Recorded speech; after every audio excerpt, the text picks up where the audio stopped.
I love your George Washington reference because there's a beauty to liberal democracy. There's a wisdom to liberal democracy. There's a reason why liberal democracy was first instantiated. It's because it is the best system for human nature that we have right now.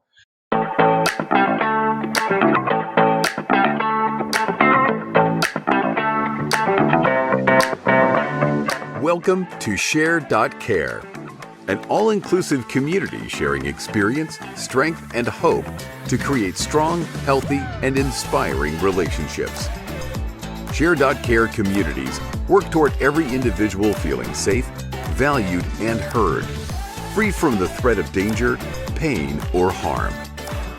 Each episode, founder Damian Andrews explores the principles underpinning Share.care and invites expert special guests to share their knowledge so you can easily reap the benefits so many others experience.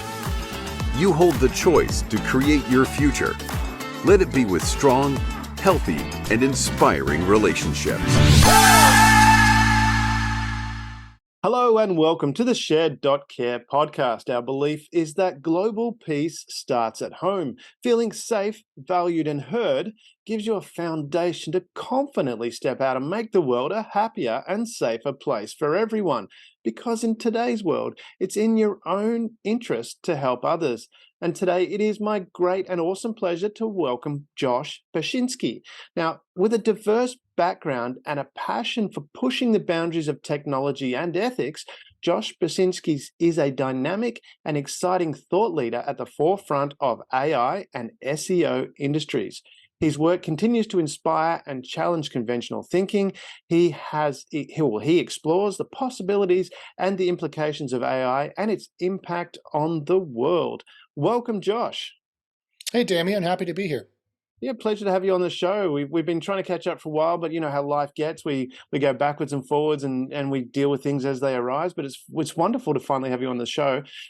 What I want to do first, can we jump in the Wayback Machine? Now, you might remember this as the silver DeLorean that Doc Brown invented. And when you hit 88 miles an hour, you could travel in time. So let's jump in that. You know, you can put your foot to the floor, hit 88 miles an hour. I'll hold on to the dash and just, panic. Take us back to a couple of times or some times in your history that had impact on your life that you had to overcome, challenges you had to overcome to lead you to what you're doing now. Sure. So, as you mentioned, I work in artificial intelligence mostly is what I'm doing these days. It used to be called search engine optimization, but really it's reverse engineering AIs. I also, in my academic career, I did philosophy and psychology. And so how did I get to this? So I'm doing very well now. And I attribute a lot of my success now to taking philosophy and psychology, and working in AI actually helps me understand minds and understand emotions and understand good living. But to get here, to answer your question, I did have to overcome a number of challenges. Some of those challenges were physical abuse when I was a child, both from the parents, but also from teachers, from bullies at school. It seems like people don't like the redheaded kid with the glasses and the bow tie very much. And so that was challenging. So the teachers didn't like that? I'm afraid not. Oh, wow. I'm afraid not. Yeah, no. Oh, God. Yeah, I know. It obviously stuff that should have never happened. And of course, as you can imagine, that was, as the word is, challenging to get over. But really, it was interesting from another perspective as well. That I'm 48 and I've lived 47 years of my life and didn't know that I have autism. Oh, wow. And just last year, I was diagnosed with autism. And I kind of didn't really, everything kind of came full circle. I didn't really understand. Now, I've been studying philosophy and psychology for much, much longer than that. But I didn't really understand why I'm such an outsider sometimes. I see things from a different perspective than other people do. I really am an outside looking in kind of person. I felt like that quite often. I just thought I was a nerd. I just thought I was whatever, people didn't like the cut of my jib or whatever it was. And I realized, oh, I'm autistic. And just as light went on and explained so much of my past experiences, so much of my challenges, so much of what Wow. I've been going through. And so, the message there is to persevere. The message there is to seek the good. The message there is to keep asking the curious questions and I think, maintain a lot of the values you mentioned at the top of the podcast, to find goodness, to find compassion, to find both for yourself and others, to find as Plato calls it, the agathos, the good, the value, the seeking of ethical morality, which is goodness and things like that. So when you said I pushed the boundary on ethics, I have to admit I cringed 1%, because the way you said that, it made it sound like I'm doing terrible things. Like I'm pushing the boundary of ethics, like I'm seeing how far you can go without getting caught. That's not what he meant, just to be clear. But I am something of a radical, when it comes to ethics, in the sense that I claim to know what it is, Hmm. in a truthful way, in a permanent, universal way that is true cross cultures, cross genders, cross time periods. Not a subjective truth, the objective truth of ethics. In fact, Plato knew what it was 2,500 years ago, and I just claim to have realized that, and apparently no one else who's read Plato has. I don't know what everyone else doing reading Plato has not quite figured out what he was truly trying to say, but and all those challenges kind of dovetailed in that and led me to that, and I've used that kind of as my emotional core, as my ethical core, to try and guide me. Living a very rough life, and trying not to let the rough life make me into a rough person as well. The abused becomes the abuser, typically, Mm. quite often, right? And trying to understand that cycle, stop that cycle, and be a genuine good person. And I've used that ethical core to call out Google. I have my TEDx talk called "The Future of Google Search and Ethics," where I've called out a lot of big tech, calling out capitalism, calling out the evils of AI as well, insofar as the few that there are there. Not Mm. the ones that people are usually talking about, like the movie scenarios. The movie scenarios are not realistic. That's Mm. not what we have to worry about for AI. We don't have to worry about Terminator. We don't have to worry about Matrix. The AI is never going to turn around and enslave humans. It's never going to happen. What we should be talking about is the discrimination that's going to happen in AI, where people of color, for example, are not going to be able to get their visa passport because the AI system's built, just for example, won't recognize their skin tone because the AI programmers who made it didn't think of BIPOC when they were making it and didn't have enough of those pictures in the data set. It's Mm. those real kind of problems that we actually need to turn our attention to. Or, for example, the ever capitalistic, growing capitalistic AI system that is made by Facebook, Amazon, Google, YouTube, and TikTok to continuously manipulate our dopamine cycles to keep us addicted to social media and to Google, so that we can buy more things on their system, simply so that capitalism can make more money. It's those kinds of true evils that we need to keep in mind. So if I'm pushing the boundary of ethics at all, it's from these challenges, and it's from Mm. all these things that I've learned to be an outsider. It's like, fine, you want me to be an outsider world? I'll be an outsider, and I'm going to tell everyone how the emperor has no clothes. And I love if that I'm pushing the story. boundary of ethics in any way, shape, or form, it's in saying what's really, truly unethical that's going on that everyone else seems to be missing, the forest for the trees. So, yeah. So I hope that answers the question it's the continuing challenge of just living life well. I love that, and I love the story of the Emperor's New Clothes. I get that completely. From that perspective of social media, while we're on that topic, is it a case because look at from my perspective, I turned everything to silent about 8 years ago. So my phone doesn't ring, literally does not ring. I don't know. If you want to contact me, ringing me on the phone is not a way to do it. The best way to do is ring the landline, which sends me an email, which I'll check a couple of times a day. Because the business number goes, and then the reception will forward me an email saying you've got a phone call. Excellent. Yeah, and I mean I don't even have on my computer where you have the little icon that says how many unread emails you got. That's turned off, so I have no idea. And from my perspective, that I did it mainly for a time management thing, although time Mhm. management's a misnomer because time's a constant and everyone has 24 hours. Um, it's effort management. So it was how do I manage my effort? And I have a whole program Sure. which is separate. Hmm. But Hmm. what I found from that perspective, I had a lot more time, but I also have a now 14-year-old son, and he's had pretty much the latest iPhone from as long as I can remember.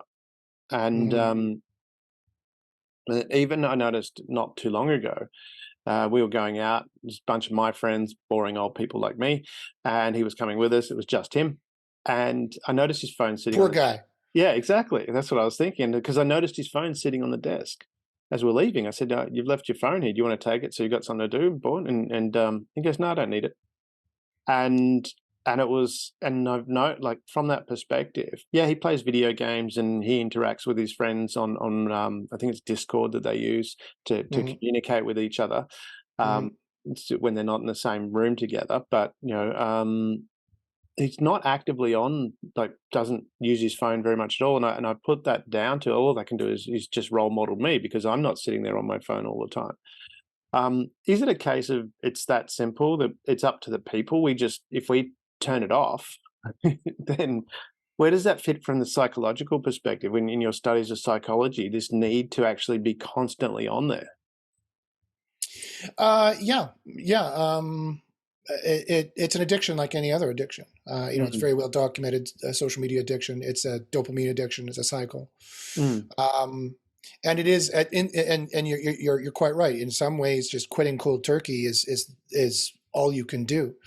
In some ways, it depends on the type of personality. Some personalities have highly addictive traits, and so it's not so easy for them. They need interventions. They need help. They need things of that nature.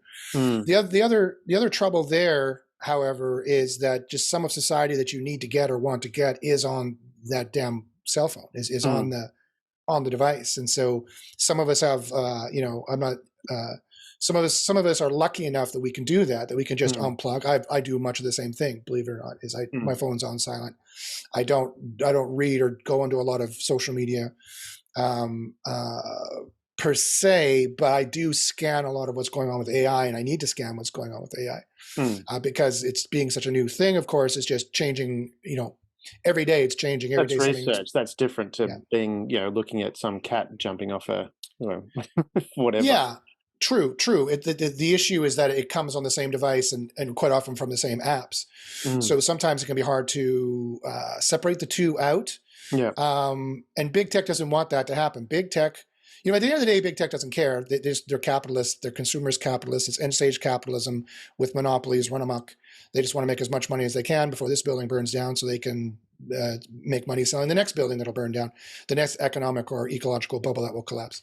Mm, And if they're going to sell me AI stuff, they'll sell me AI stuff. Like the funny thing is on every single podcast or most every podcast, you haven't asked me yet, so maybe you won't, but on mm, most every podcast I'm on, because AI is probably the most popular of all my specialties.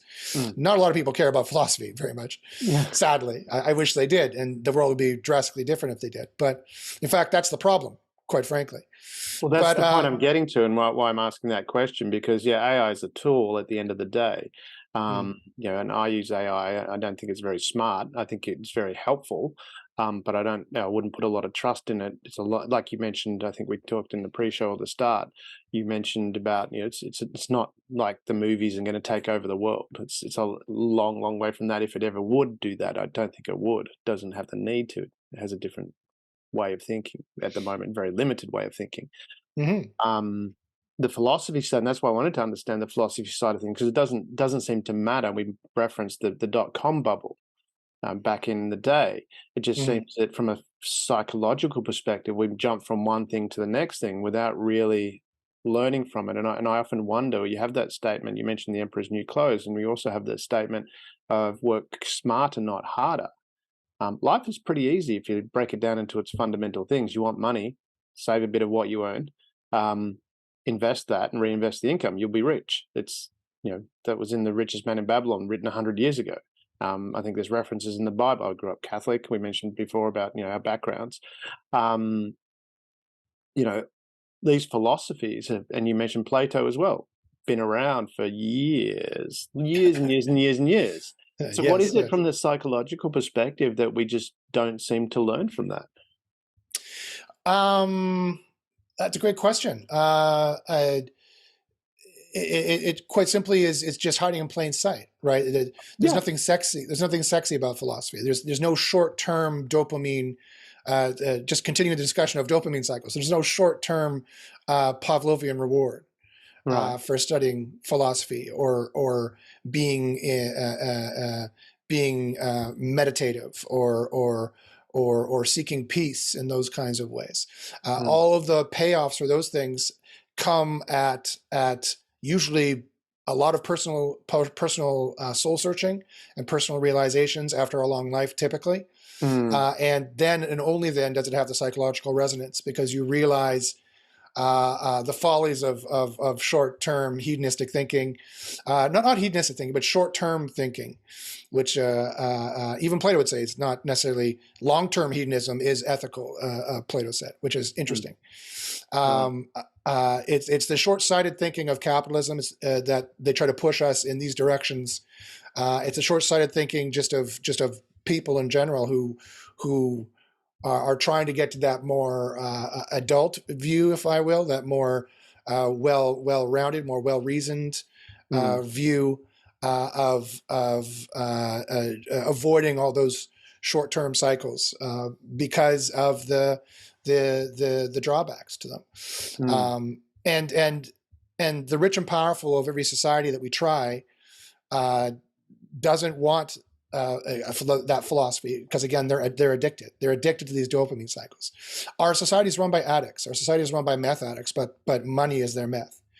And Mm. so none of the things that are good for you, sadly, for the most part, with some exceptions, are short-term Pavlovian rewarding. They're all long-term Mm. Pavlovian rewarding. So that's, if you want me to boil it down into a psychological nutshell, that's how I would boil it down. But again, I come back to that though, because it was someone said to me, I can't remember who it was, and it was a famous quote that they said, "Don't blame the dictator, blame the people that are being dictated because they're not standing up." And when you look at, Mm. especially from your background where you're from, I mean, you look at that and look at what George Washington did.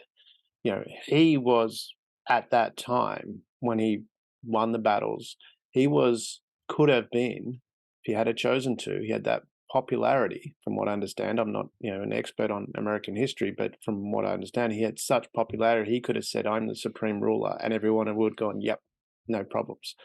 But he didn't. He went, "I'm handing it over to the people. It's the people that Mm. do that." And from that perspective, when we look at it, it was like the people stood up for that. They stood up and supported someone that had that philosophy. And then he held true to his word, but it was the people that did that. And because I've worked with a number of countries, I've had good fortune of traveling to 44 different countries. Well, I think it's 40. It's at least 44. I know, I stopped counting. But in some of the people that I've worked with in some of the countries that I've worked with, some of them haven't been, the best places, and some of them I haven't been to, but working with the people there, I haven't been to Afghanistan, but Mm. I worked with a number of people there, and we tried to get this thing moving just to help some business people, give them some business philosophy. And from what I understand, it would have been okay to do that. There was no issues doing that. It wasn't going to cause any problems with the regime that's in power there. But no one would do anything. No one would stand up. No one would say, "Hey, let's do that." Whereas you look at a number of countries that are doing really well, the people are going, "This is how we want to live." I mean, look at Ukraine. I mean, you and I both have a Ukrainian background. You look at the people there, and I look at my philosophy. You come into my property and cause a ruckus, so I'm going to drag you out. Mm. That's just the mentality that we have. Is it, from that perspective, is it the people that need to decide that? It's not the big the big corporations are just, the people are providing that opportunity. So do the people need to go, "Hey, I need to get my dopamine rush somewhere else"? Yeah, it's a super great question, Damien. It's such a tricky problem. Mm. On the one hand, and I'm not saying was your argument, but it reminds me of this argument. Mm. Again, I'm not saying this is what you said, but this reminds me of what some other people said. They said, like, okay, well, if Walmart's so bad, well, then I won't shop there, and that'll solve the problem. Mm. And my answer is, well, no, that doesn't solve the problem at all. Mm. All other 10 million people minus one are still shopping there. So you not doing it is not doing anything. At the end of Mm. the day, I love your George Washington reference, because there's a beauty to liberal democracy. There's a wisdom to liberal democracy. There's a reason why liberal democracy was first instantiated. It's because it is the best system for human nature that we have right now, with term-based democratic process and separations of political power to keep checks and balances, so that everyone could live the golden rule of liberal democracy, that you're free to seek your end good insofar as you don't infringe upon the rights of anybody else to do the same. Yeah. And so the only problem there, though, is that the whole system breaks down when you have there's a number of lenses to look at how liberal democracy breaks down. You can boil it down to a couple of things. And relevant to this conversation, it all breaks down when the populace doing the elections no longer are rational enough to make a decision in their self-interest. Their collective self-interest, because they don't think of a collective self-interest, or 2, the news is too corrupt to give them the information to make that decision, or 3, they're so uneducated, they're such wage slaves or emotional slaves of the rich who run the system that they don't even care or know what is in their self-interest or to vote, or they make it. Or then the other problem, so that's the elector's side, the electorate, the people who voted in, when they become so corrupt that they don't believe in that shining city on the hill anymore, to use that Reaganism. When all of them don't believe in that shining city on a hill anymore, to do what you said, to oust the bad actors in whichever proper way that is, legally, whatever it is. We're not talking about a French-style revolution, but when push comes to shove, it can get there, theoretically speaking, but not anymore, because capitalism has it on lock. The governments are all completely corrupt. Nothing will happen for climate change, for example, until many, many more white people die. Sorry, the world is racist. That's just the way it is. Shouldn't be that way, but that's the way it is. Until we have middle-class white people lying dead in the street, they won't think of doing anything there will not be enough public will to do anything about climate change, for example. It's also speaking about AI. People are like, oh, they're going to regulate AI. They're going to regulate. I'm like, no, they're not going to regulate AI. Yes, the EU will make some tributary council which will proclaim from on high that this AI thing shouldn't happen or that AI thing will happen. There will be a toothless dragon. There'll be a paper tiger. Blah, blah, blah, blah, AI this, AI that. They will ignore them just like they ignore Greta Thunberg. It'll be absolutely nothing, right? And that's exactly how capitalism wants it. And so on the one hand, my French blood and my Ukrainian blood, because that's both sides of my family, are like, yes, viva la revolution. I'm like, yes, we need to rise up and do it to another TEDx talk to what finger, like I did, to finger wag at Google. Oh, you nasty Google. You capitalists, you shouldn't be running the system like you're running it. How dare you? Internet search should be a not-for-profit organization run, so that at least it's fair and elected. And you can't just destroy businesses willy-nilly, as Google has been and is doing and continues to do, which people don't know or realize.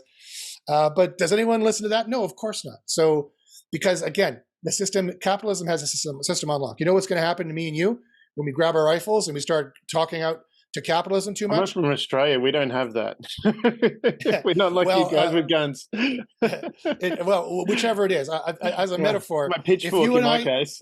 Yeah, sure. If you and I decide to make a bunch of noise in our little sound chamber in our social media corner that nobody hears and nobody cares about, fine, we'll be fine. But the second that we actually target the actual people that are causing the problems, aka the rich, the 1%, the people Bernie Sanders was talking about, notice how he's not talked about anymore. Notice how he's been quieted and no one talks about Bernie Sanders anymore. That's not an accident. That was on purpose, because he actually nailed who the bad actors are. It's the 1% up there. It's those corptocracies that are ruining everything and causing climate change, causing the destruction, causing inflation, causing all the problems. And the second that they think that we actually are going to make a dent in telling people that is the case, you and I will disappear. You and I will be silenced. You and I won't be able to say those things anymore. So I hear what you're saying, and yeah, I'd love that to be true. It's just not. The system is not free anymore. It's that the system's on lock. The technology has progressed. Sorry to be a Debbie Downer, but the technology has progressed so far in terms of controlling the populace, both in terms of the subtle ways of controlling the populace, the PSYOP attacks, and the political propagandic attacks, and the economic attacks on the populace to hold us down under their thumb and to control us. Never mind the kinetic warfare advancements that the rich has at their disposal. Like talk about the Second Amendment in America, for example. It's a joke. It's a complete joke. Yeah, you can have 50 AR-15s. It doesn't matter.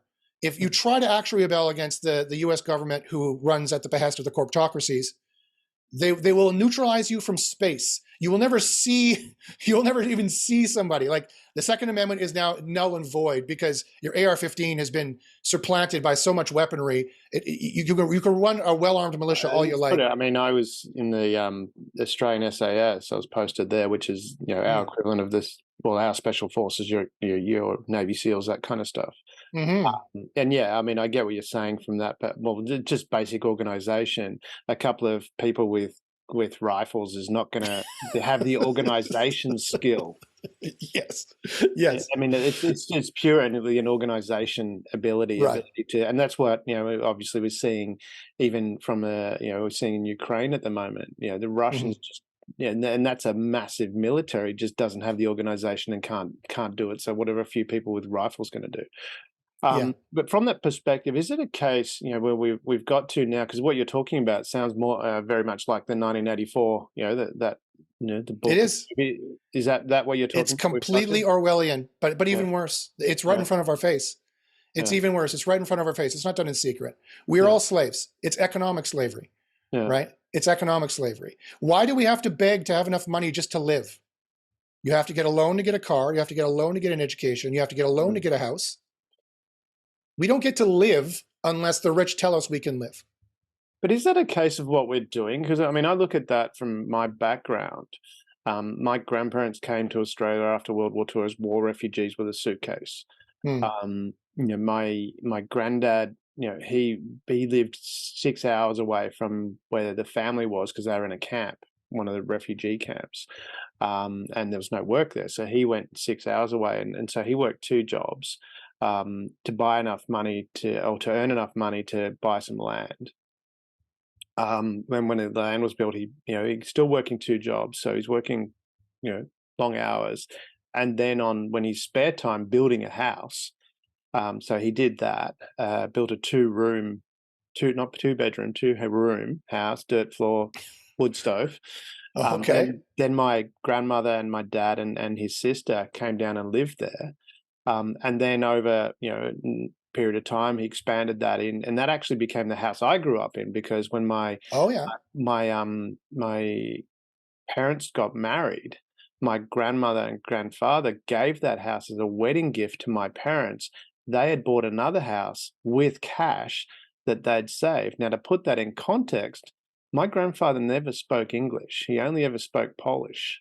So he was always, his work was always laboring, things like that. Yet he was able to save the money. Now, no, that's a bit different, because people go, times are different there. Well, not everyone did that. A lot of people didn't do that. A lot of people rented. There wasn't much change. Is it more about how we approach things, as opposed to, we've got into this, the classic of the pot with a frog in it. You turn it, rather than we've allowed ourselves to fall into this, and we just haven't woken up that we can actually do that. And I know a lot of people who are in that situation where they're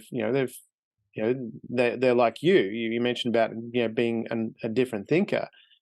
They've got quiet lives. My neighbor next door, he has a business where it's an accounting bookkeeping business. Very boring. He has 12 staff. He's in there occasionally, but he has a lot of time with his family. But he set that up. That's his discipline. It's around that. Yeah. Is it that sort of thing where that's there, but a lot of people just choose to ignore it? The emperor's new clothes, as you referenced.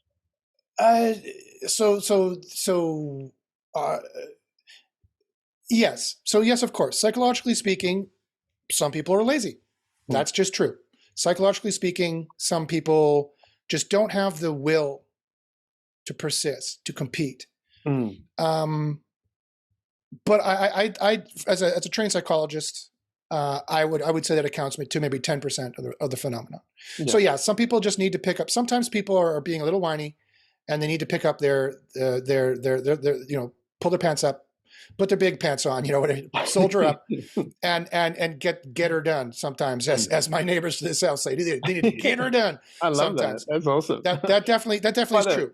Yeah, I'm a huge And NASCAR fan, so I'm a bit of a redneck myself. It's like, get her done, come on, get her. get her done. Yeah. I love it.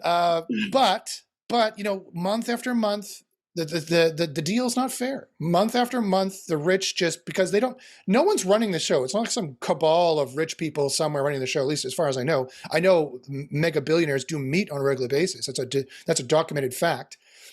What they discuss. I don't think they're actually like running the planet in a cohesive way. That's not what I'm saying at all. Not some conspiracy theory. I'm just saying the general trend of capitalism is as such that everyone's just trying to get paid. And so, every business that can just eke 0.1% more profit out of all of us every day is going to do it. And eventually that adds up to the point where even well-meaning, trying really hard, fairly intelligent people who 50 years ago could have did exactly what you said there, had their own business, had 12 employees, could have picked themselves up, could have made a great life for themselves, good enough, just cannot happen anymore, right? Where everyone is got a loan, everyone is under the thumb of capitalism. And I didn't mean to make this all show about capitalism, but it happens to be the prism in which controls everything that we're in.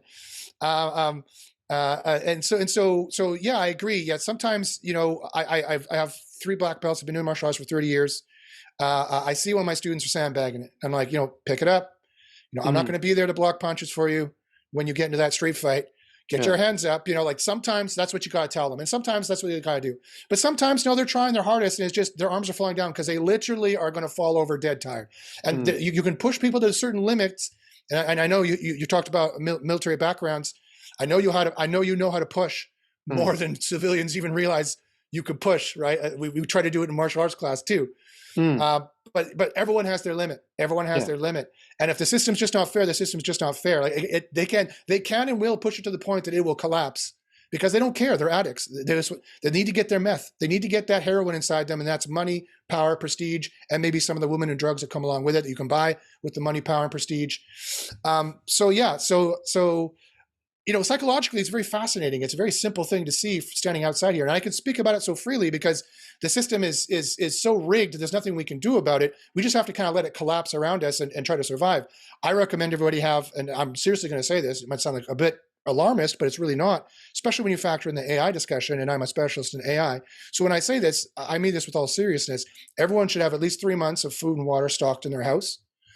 We saw the kind of supply chain issues that happened during COVID. That will happen again. Not can, will happen again. Either because of the way AI is being run and or because of the way the capitalist system runs. You all need those things. We all need to protect ourselves. And again, going back to the original question about the challenges and the compassion and the feelings and the empathy that we need and the positivity that we need. Just like your family members coming over from out of that terrible situation of World War II, like so many other families did, including mine generations back. You need to remain with the positivity. You need to keep the caring. You need to have. You need to take care in the wisdom sense. You need to take care in the practical sense. You need to take care in the caring emotional sense, and keep that positivity through. We need to keep the hope. Because this is when we survive, right? This is where we I'm not saying literally we have to go to our prepper bunkers with the food and water. I hope not, for sure. But we need to have that kind of in our soul, in our lives. We have to have protections and plans. And yes, we need to get clever. And this is where AI will really help things as well. I want to give an uplifting, positive message. A lot of people talk about AI and they're like all the doom and gloom they see. But I see positivity. As much as it disables and destroys, it will enable. Remember, there's always said that about the car when the car came about, and was going to replace the horse. It was the world was going to end then. But from that perspective, I use that same example, the horse and buggy in the car. Yeah, it's like the world wasn't going to end.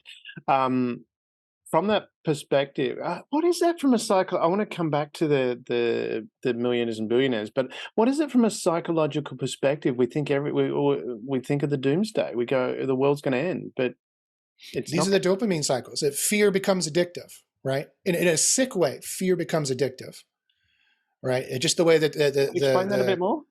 Just the way that the brain, the neurochemistry works. Right. Is that even though it doesn't have to be pleasurable to be addictive, right? Yeah, you get into a certain mode.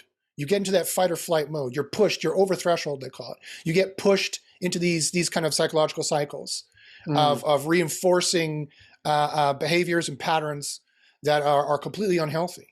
Is that Sadly, where like your reticular activating system kicks in, and then you see what you want to see, what you've trained yourself to see? It becomes a habit almost. Well, it is a habit, yes, and that so that can you're actually definitely. you're reinforcing your own belief. Because I mean, I have that all the time with corporates from the corporate consultancy that I have, where you can point it out. Again, the whole emperor new clothes thing. I love that analogy, because there was one company that I pointed out and said, "Don't do this. Here it is in the contract." And they go, "Yeah, we get that, we get that." Then they went and did it, and they cost themselves $14 million.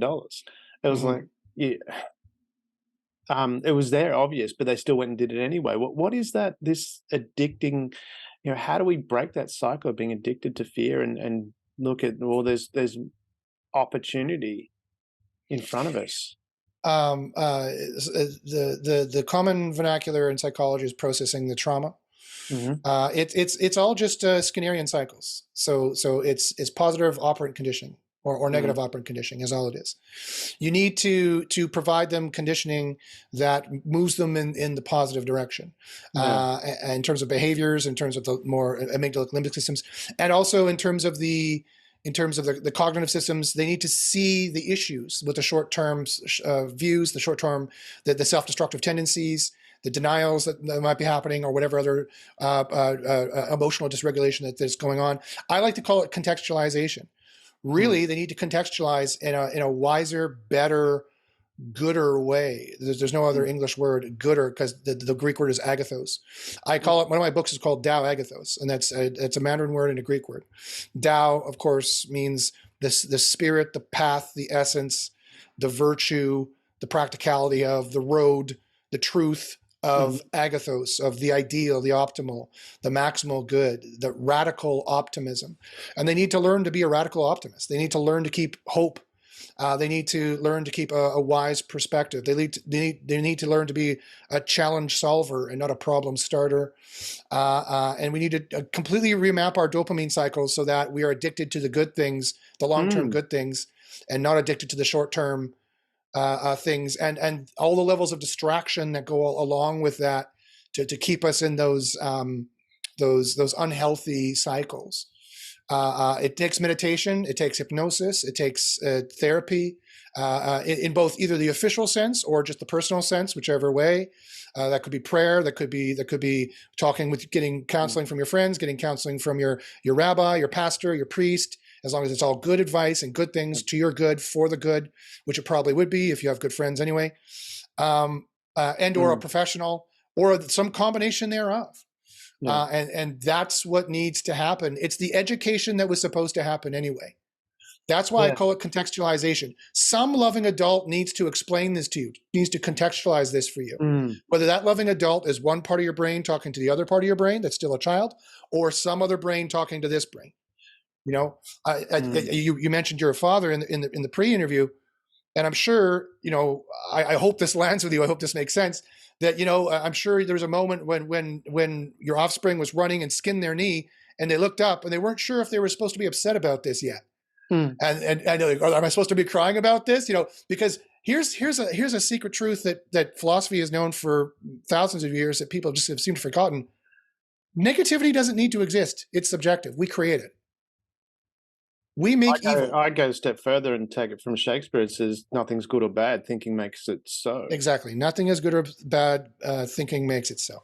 From Hamlet. So Correct. you're exactly correct. So we don't need to introduce that negativity in the world. They don't have to make a big deal out of this. They don't have to start crying and having a temper tantrum. And that skin knee that is exact thing happened with my son. He tripped over once. I remember it, and he looked at me, and I said, "It'll be fine." And he went, perfect. "Okay." And Perfect. That was in my opinion, that was the exact perfect thing to happen, because you helped a loving adult, helped the child, their midbilic system, which was the important part, and the rational parts that tie onto that make subconscious judgments we don't realize that we make about things that are good or bad, and we are good or bad, right? Everything, we make judgments about everything every second of the day. That this is good or bad, or this is good or bad, or we are good or bad in relation to this being good or bad. Our ego has this thing called Rousseau called. That's why I wonder, because I mean, I look at that from a different perspective now, and I'm writing a book on this, where not, I don't I've taken positive and negative and thrown it out. It's just because positive and negative just show, if you look at it from a battery perspective, it shows which way which way the electrons flow. Mm-hmm. Once it's connected to a circuit, it's just a direction as opposed to one or the other. And what I've done now, The yin yang. exactly, and this is now at an unconscious level in my thinking, it's not, is this good or bad for me?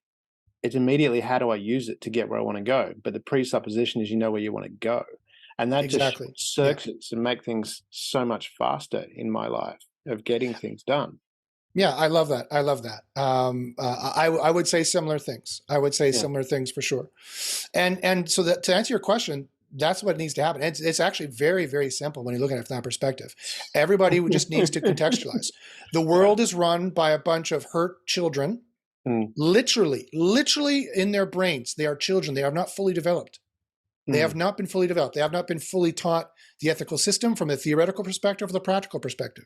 The world is run by hurt children who have addictions and habits. Many of them are abused, and then they have sadly become abusers because that's how the cycle works. And the world just continues on, and it's Lord of the Flies, and they never actually grew up. They never became a fully adjusted, enlightened, in the Buddhist sense, or in the Taoist sense, or in the Greek, in the Platonic sense. They never became a fully fledged, virtuous human. Yes, they have an adult body; they can do adult things, but literally in their brain, it has not fully developed in the limbic system.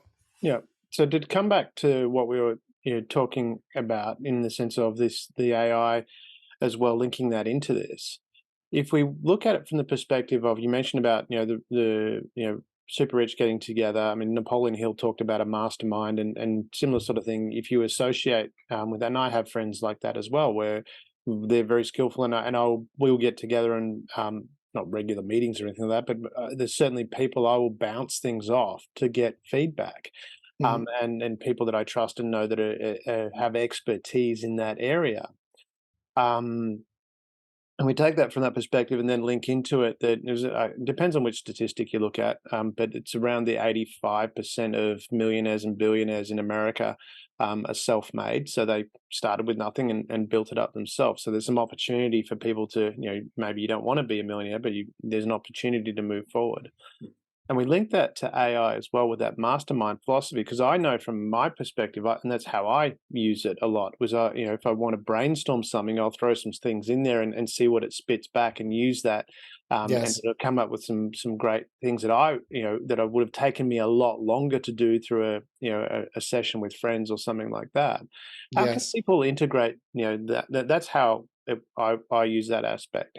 How can people use that from their perspective to actually go, well, okay, there is an opportunity out there. There's 85% self-made people of wealth.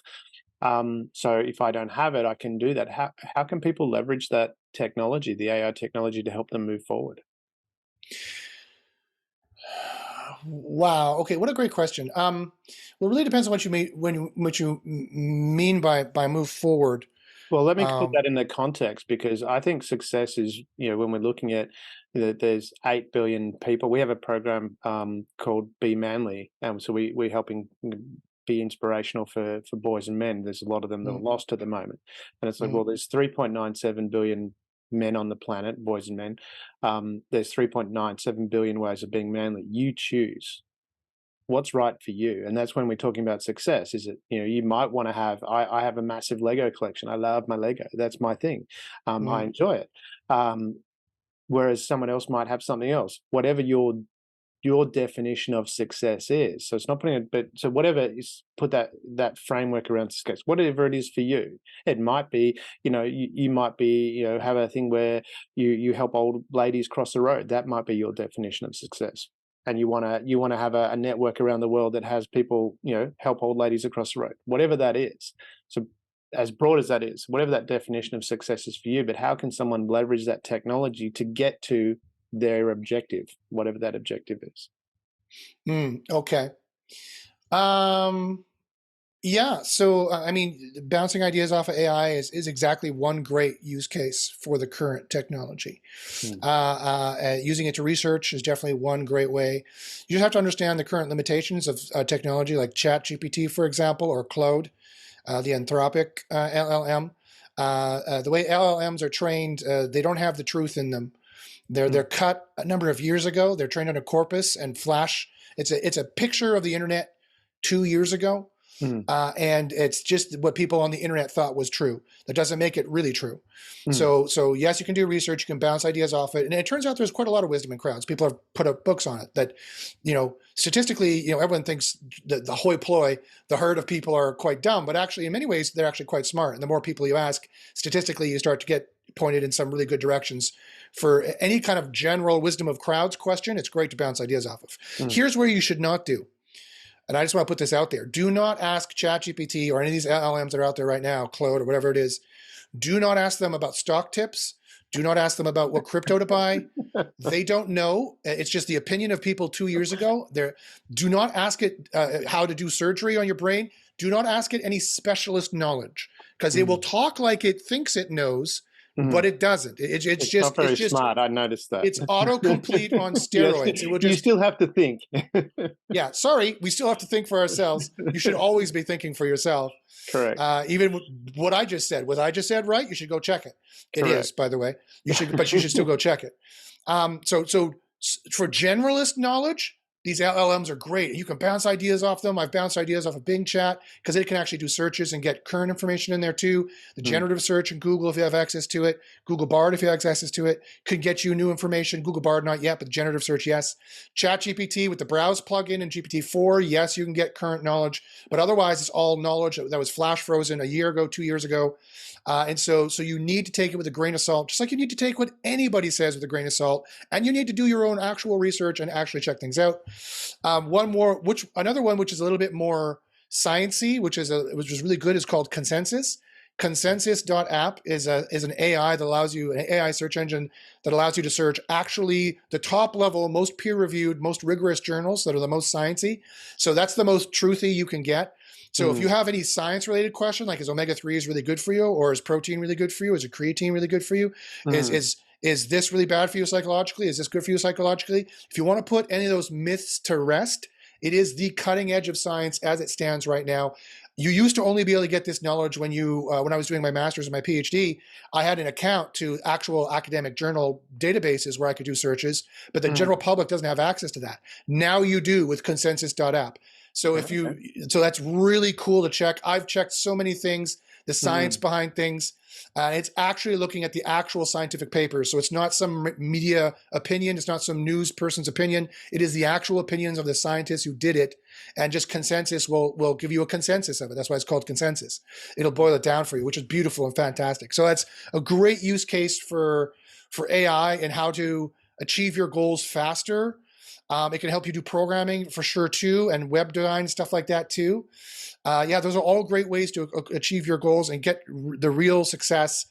And even ask it what success is. Ask it, my opinion of success is, to use your example, is to walk old ladies across the street. Is that really successful? Is that success? It might give you some different ideas on that. It might help you refine some ideas. Or maybe your definition of success actually includes some harm that you didn't think about, or maybe even you did think about it, you didn't care. Again, AI is a great thing to bounce ideas off of. I don't like the kind of woke morality that it has right now, but it's better than nothing. It's better than no moral compass, I think, right now. In the self-aware AI that I'm trying to build, which I don't know if I even mentioned, her name is Cassandra, that is going to be the next level of ChatGPT. And let me tell you why. ChatGPT can't consider. It's not fully self-aware. It can't consider. Psychologically speaking, you need many different parts of a mind to consider something. ChatGPT doesn't have that yet. My Cassandra does. And so she's just a prototype yet, but that's the next, just as an example, that's the next kind of AIs that are be coming out that you're going to see. AIs that actually are considerate and can consider, and they can take care. They can actually look out for you in ways beyond what you asked, because they're thinking behind the scenes going, he asked this, psychoanalyze. Oh, it means this. I wonder if this, and it could start actually figuring stuff out in a good, positive way. I'm hoping that the democratization and the open source-ification, if I can make a word out of that, of AI continues, so it's not under the thumb of big tech, which just wants to make money as much as possible, and not actually help people with AI. I hope that the democratization of AI continues, because it'll allow projects like Cassandra, these good guy AIs that will actually kind of protect you using consensus and things like that to actually tell you the real truth of what is truly good and show true caring. Yeah. So there's a lot in there from that, and because you mentioned too, it seems to be. I wonder about that. You mentioned about putting it in there, what crypto to buy and what crypto's a whole. I'm not even going to go on that topic. Yeah, exactly. I run a private equity firm, and which makes staggering amount of money based on very, very little work and just following principles that Warren Buffett talked about, and even before they're just basic principles. It's not difficult. Yeah. But I wonder what is it, coming back to the psychological perspective? I mean, no doubt you've read Popular Delusions and Madness of Crowds. What is it about people that they just follow this crowd and without thinking? Because you mentioned about check the information.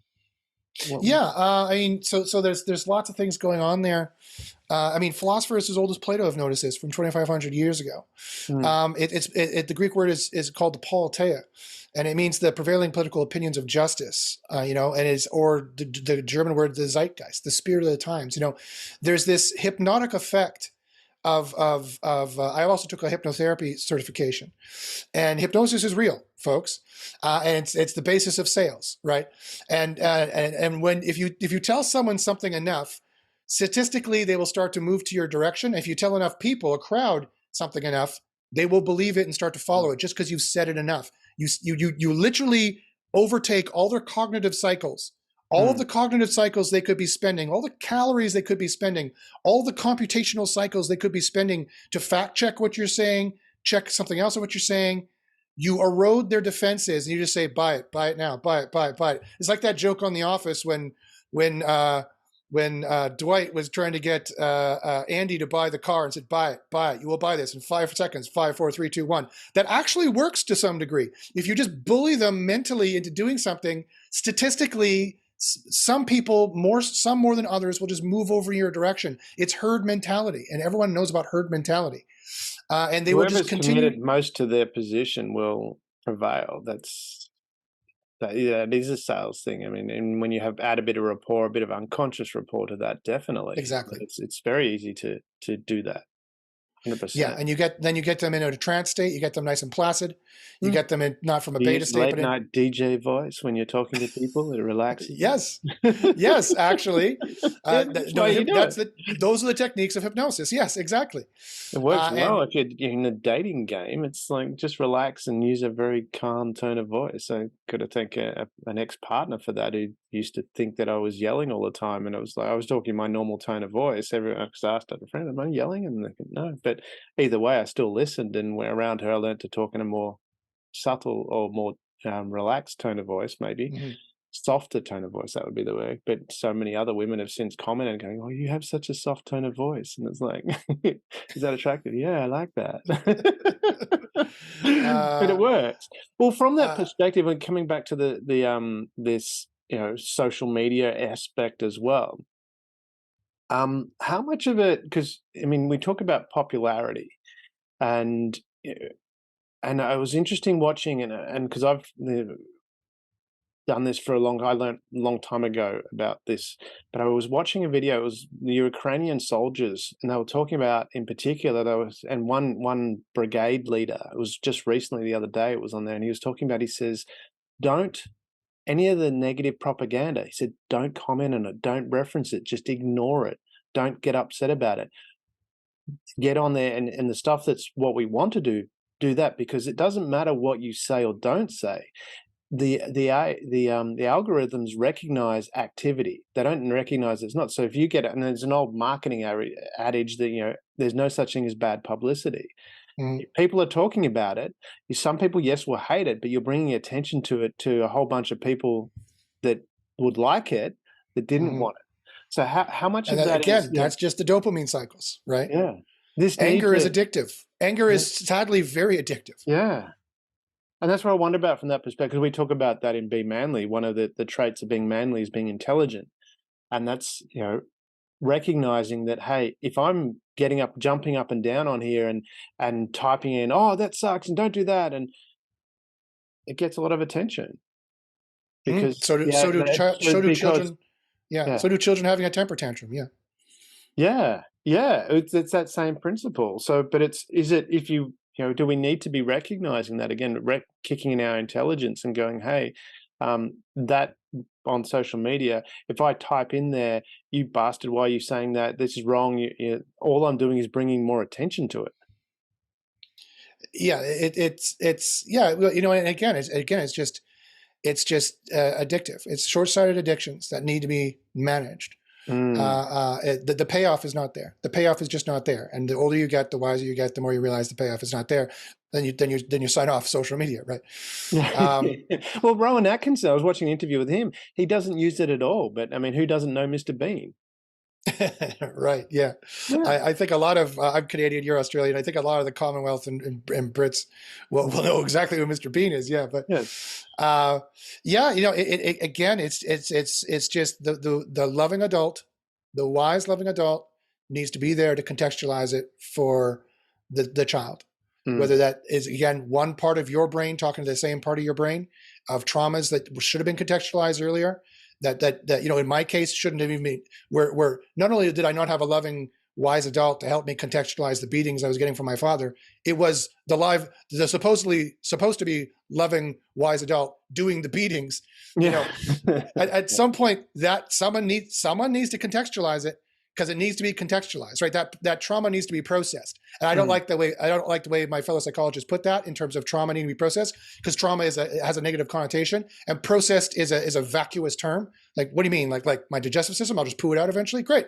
I guess time heals all wounds. No, it doesn't. You can hold that grudge for 90 years until you die, unless you contextualize it. You need to rationally go through the process of rationally contextualizing it. It can be okay.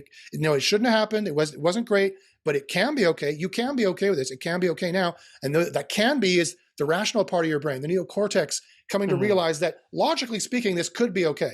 There's no self-evident reason why this has to be terrible. That's logic, and there's no reason of physics, math, or logic that proves that. Okay, fine. Then if your neocortex can realize that, if the rational part of your mind can realize that, you've won a third of the battle. You've got a third of your brain to agree now. It's hypnosis, it's meditation, it's all the same thing. And now I need to realize it will be okay. Okay, I'm really angry about what that what happened to me in my youth. Using that example, whatever other example. But it will be okay. Maybe it should be okay. It will be okay. It could be okay in the future. And when you get yourself realizing all those things, the last step is that it is okay. It is okay. It's okay. Yeah, that happened, but it's okay. I'm fine now. I've gotten over it. I'm fine. My dad and I have a great relationship. We're friends.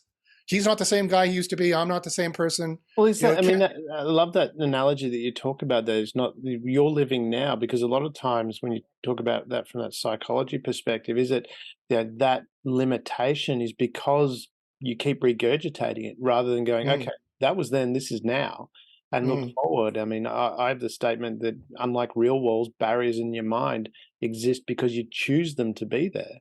You can just go, I'm going to look forward. Yeah. And in one sense, it is exactly that simple. In another sense, there's a little bit more nuance to it in the word choose. It's a little bit more complicated than that. It takes some meditation. It takes some soul searching. It takes some forgiving of yourself, forgiving of others. It's a little bit that choose, when you unpack it, is a much bigger kind of program that has a lot more under the hood. But you're right. At the end of the day, it is a choice. At the end of the day, there's a choice in there somewhere that, no, I'm going to make things good. Things could be good. I'm going to make things good. Things should be good. I'm going to make it gooder. Gooder is gooder, and I'm going to good it. Right? I love it. Gooder. And that's a good word. I agree. A friend of my business partner, she coined a philosophy, and she said, it's not hers, but she brought it to my attention. She said, you learn through pain until you learn to learn through joy. Yes. And it's one of those things that I didn't realize that I was actually doing, because a lot of times, and I wonder, is it that we need to get to that pain for us to go, actually, I need to let go of this way I'm thinking. Yes. Because if it's so painful, I have to change. But then when you get to a state of going, okay, I'm not my behaviors. I'm a being of whatever I am, but I'm awesome because I'm here, and therefore I can take on whatever is around. And so then, if you get clear about where you're going, then all of a sudden everything becomes something that can be useful. Yes, yes, it's exactly correct. Everything becomes something that can be useful. Yeah, if you have the positivity, if you have the positive mindset to use it in such a way, right? Either everything can be something to hold you back, or everything can be something that is useful. It is all your frame of mind, and at some point there is a choice. There's a striving for the good. There's a seeking of the good, to put it in the Platonic language, or what I've adopted from Plato in my books, is seeking of the good, seeking of the gooder. Gooder is gooder, and that, The good which is is good. also the root of all ethics, by the way. Yeah. Making more good makes more good, and making more bad makes more bad. Making more trouble is troubling. It makes more trouble.